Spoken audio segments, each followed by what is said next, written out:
Eventually, because at the time when I was doing that, genetic engineering was still in the very beginning.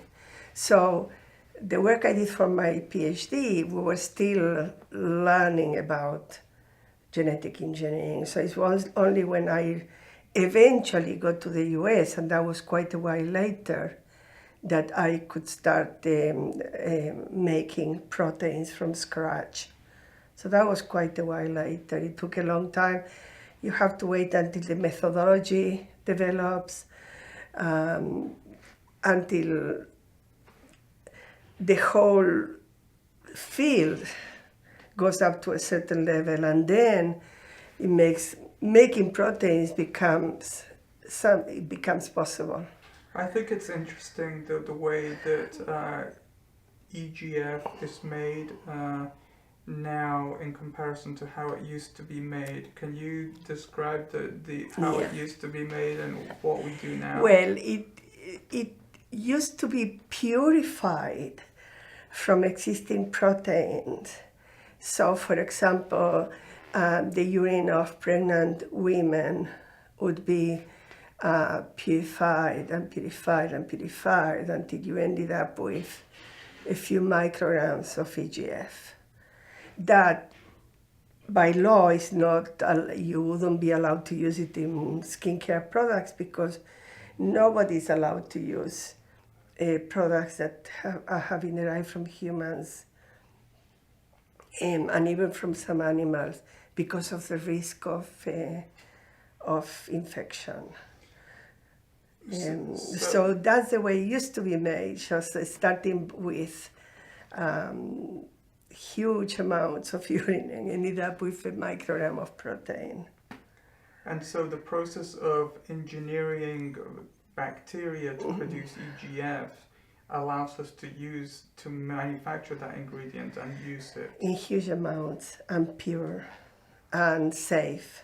Can you describe the process by which it's done? Well, it would work much better with pictures, which I don't have with me right now, but what you do, you insert a piece of gene into the chromosome of a bacteria, and then you push the bacteria by manipulation of the growth conditions. You push the bacteria to make the protein you want out of the gene you inserted in the bacteria. And so you make the gene from scratch nowadays, and that's why it's synthetic human EGF. But what matters is that by the time you finish, you have a sequence of amino acids that is identical to the human EGF. And you can do that in days rather than months. And you start with a small amount of bacteria and you end up with a nice amount of EGF, of pure EGF. Bacteria sounds scary.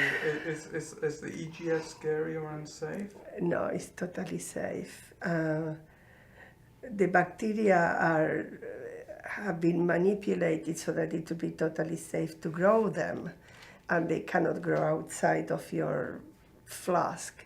So that's what is, and that's another reason why I disagree with genetic manipulation of plants to make EGF. That's totally unnecessary and risky.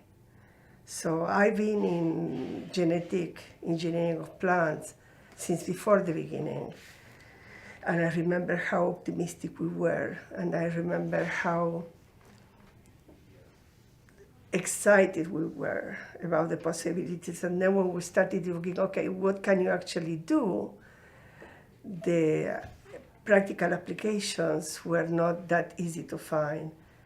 And then the big bang was, oh my gosh, now that the genes are outside in nature, they can spread to other plants, which we should have known. We should have been able to think about it if we had thought about it, but I think people were too excited about the possibilities. It was like everybody was a rock star. And now, for whatever reason, somebody has forgotten the lessons we have already learned. They rediscover the wheel, and they are expressing EGF in plants. And the last thing you want is plants' genomes around with EGF. It's a ridiculous thing to do.